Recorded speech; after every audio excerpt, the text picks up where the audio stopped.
Hello and welcome to the Justin Rambo podcast. Today I'm going to be looking at NBA season so far as we are about halfway through, as well as a college basketball pre-March Madness preview. Let's get into it. So the NBA, they went back to their East and West format. This is the first time they've done that since the 2017 season. Before then it was Team Giannis versus Team LeBron, so we're going to be seeing those matchups this weekend. I'm recording this on Friday at about 5 o'clock. So we'll see how that goes. Tonight we got the celebrity game as well as the Rising Stars game. And then Saturdays, the festivities, the three-point challenge, the dunk contest, and then Sunday's the big game. So some takeaways from the first half of the season. Looking at the standings, the Celtics sit at the best team in the league, 43-12, 26-3 at home, 17-9 on the road. Their point differential is 10.1. And so looking at their team, Porzingis, he's played 50 out of the possible 55 games. So that'll be something to look at for the rest of the season if he can stay healthy. On the season, he's having one of his best seasons, scoring 20 points per game, 7 rebounds, 50% from the field, 37% from three, and 85% from the free throw line. It's his best field goal percentage of his career. Looking at the other elements of the team, Derek White, he's gone from 31% from three in his first season with the Celtics 2 years ago to nearly 40% from three this season. He's averaging a career high in points, rebounds, and assists. He's been a huge part of that along with both Jaylen Brown and Jason Tatum. Now, looking at the West, a big surprise, as you know if you follow the NBA as closely as I do, the Timberwolves and Oklahoma City are leading the West at 1 and 2, respectively. T-Wolves have really put it together with Anthony Edwards, Karl Anthony Towns, and Rudy Gobert, as well as Oklahoma City just having put together all their youth. SGA is in the MVP. He's an MVP candidate, and Chet's having one of the best rookie seasons. This is his rookie season because technically he redshirted his true rookie season, much like Blake Griffin did, much like Joel Embiid. And the West has really changed a lot. The Clippers have been on a roll with James Harden, winning 7 out of their last 10 games. The Nuggets in 4th place. The Suns are starting to put it together. Bradley Beal's been healthy, and they've finally getting their big three on the floor.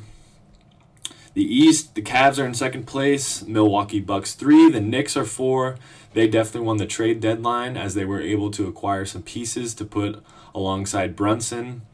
Sixers, Embiid, Maxey looking like a good candidate for most improved player.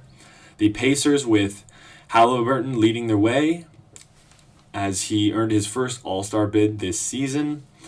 One of the stats that I thought was important is Boston, Minnesota, and Oklahoma City.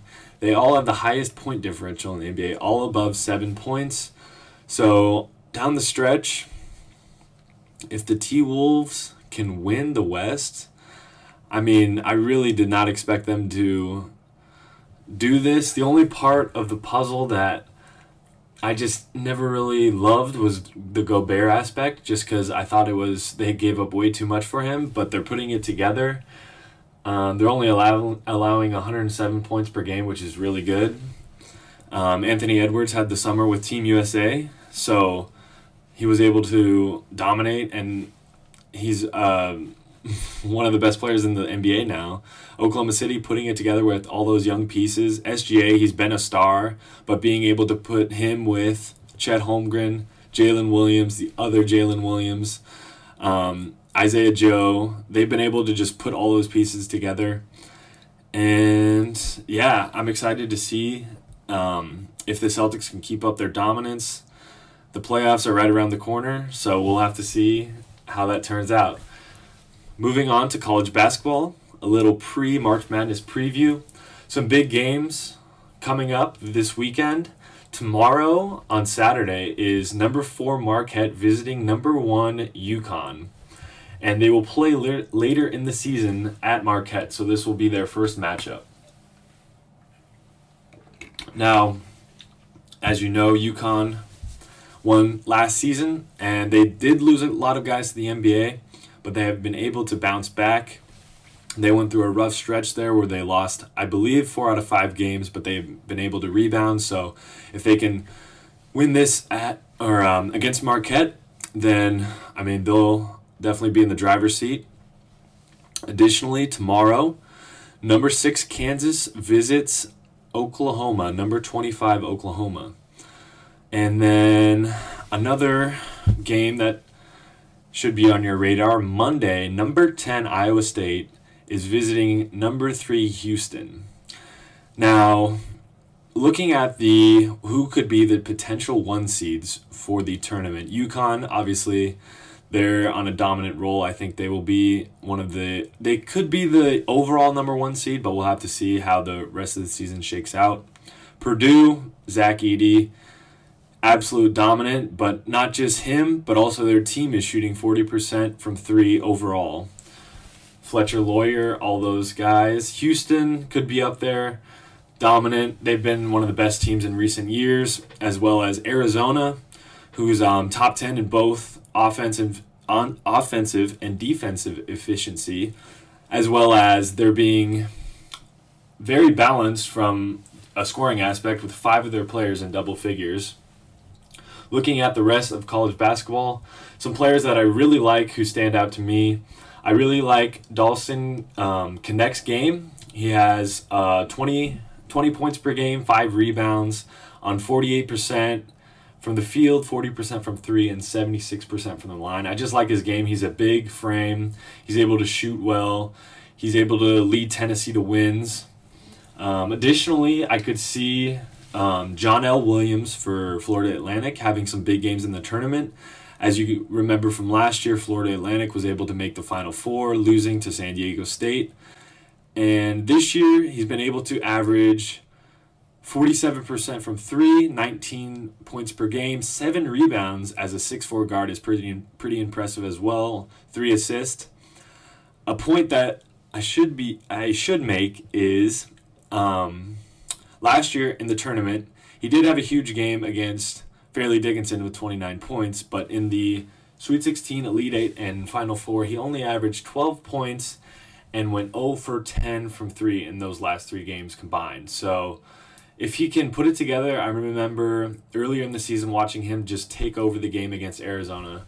So if he can do that, I think he has flashes where he can just take over. So that'll be something to watch in the tournament. There's always some players that just take over. And for Florida Atlantic, that's a player to watch, John L. Davis. Looking at a NBA prospect that I like. Now, this NBA draft it won't have a Victor Wembanyama, it won't have a Paolo Banchero, it won't have that elite prospect that everybody's hoping for. But this draft will be one of those drafts, much like the Anthony Bennett draft, where you can hopefully try to get your Giannis or try to get somebody like that falls to you in the teens. And a player like that I could see falling to a team and really being a huge impact as a rookie is Deron Holmes from Dayton. Now, he's one of my favorite prospects. I've seen him play a couple times for Dayton, and just like the fluidity, he's a big guy, a pretty solid frame, a little slender, but he's got some muscle to him, and I just like the way he runs. He leads them, he has the energy, and I think if he can get picked up, he can be a Nick Claxton type player in the NBA, and I think teams always need that. You saw Derek Lively last year, got drafted. He's made a huge impact for the Mavericks this season. And I think Deron Holmes could be a player to look at for this upcoming NBA draft. Now, some upset picks. I really have liked what I've seen from Drake. I was able to go to a game of theirs a couple weeks ago, and they played the Missouri Valley Conference. They are in second place as of this recording, behind Indiana State. They're 1 game back as Indiana State got upset by Illinois State this week, and Drake pulled out a great game down the stretch against Evansville, banking in a 3. I was watching that. I didn't quite get I wasn't quite able to see the ending, but I was following along on my phone, and I think Drake is one of those teams. Tucker DeVries, he is their best player. He won Missouri Valley Conference Player of the Year last year, and they were able to make the tournament last year, losing in the first round to Miami. But I think this year they have more experience. I think Darnell Brody is one of their best players, one of the best big men in the Missouri Valley Conference, 100%, hands down. So them and Bradley and Princeton, I think they're on the rise. They could also be an upset pick in this upcoming March Madness tournament as the tournament, the conference tournaments shake out. I will try to get out a preview of March Madness as a whole, give you my picks, and NBA All-Star Game, looking forward to it, and college basketball, there's a lot of good games left, and yeah, thanks for watching. I hope you have a great weekend,